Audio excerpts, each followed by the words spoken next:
Newton's law of motion describe the relationship of a body's motion and the forces acting upon it. They are fundamental in understanding how objects behave when forces are applied or removed.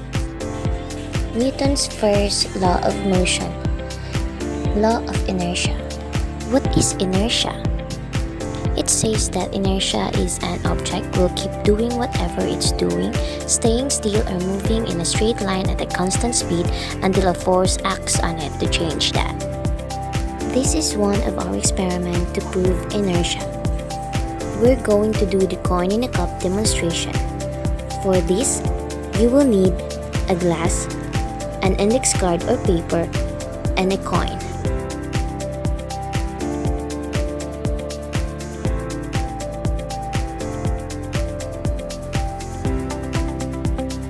Notice that the coin is at rest on top of the paper.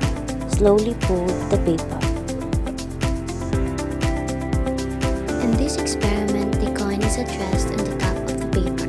When the paper is pulled slowly, friction between the coin and the paper gives the coin enough force to move with the paper. These show how inertia works. Quickly pull away the paper. When the paper is pulled quickly, the force acts mainly on the paper and not on the coin.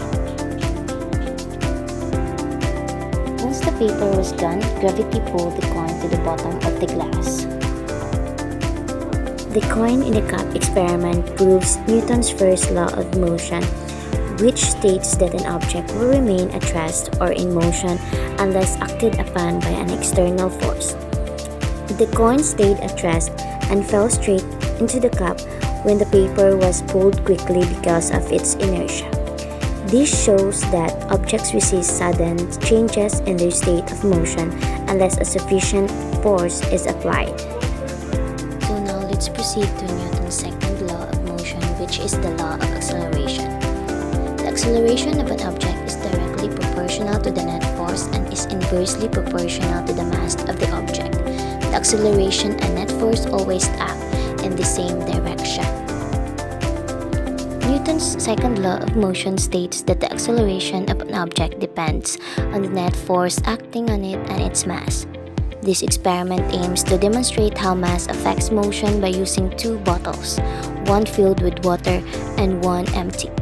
When both bottles are rolled down a slanted surface, they move differently because the heavier bottle has more mass and therefore accelerates more slowly than the empty one when the same force acts on them. For this experiment, the materials needed is two identical plastic bottles and a slanted surface or ramp. Place both bottles at the top of the ramp. Release the two bottles at the same time. When both bottles were released from the top of the ramp, the bottle filled with water rolled down faster and reached the bottom first. The empty bottle moved more slowly. The experiment shows that the motion of an object depends on both its mass and the force acting on it. Even though the heavier bottle had more mass, it rolled faster because it experienced less effect from friction and air resistance compared to the lighter one. This too supports Newton's second law of motion, force equals mass times acceleration, showing that the relationship between mass, force, and acceleration can vary depending on other forces like friction. Next is the Newton's third law of motion, which is the law of interaction. Means that for every action there is an equal and opposite reaction.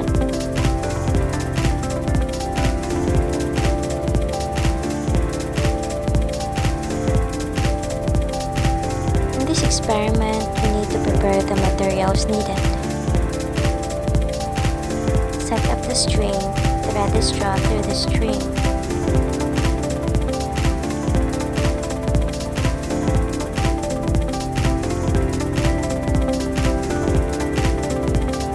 When air is pumped into the balloon, it puts up pressure inside.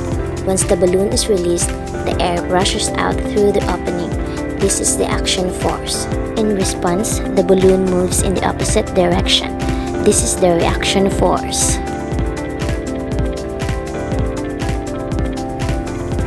The experiment shows that when air rushes out of the balloon moves in the opposite direction. This happens because of Newton's third law of motion, which states that for every action, there is an equal and opposite reaction. The release of air pushes the balloon forward, proving that forces always act in pairs.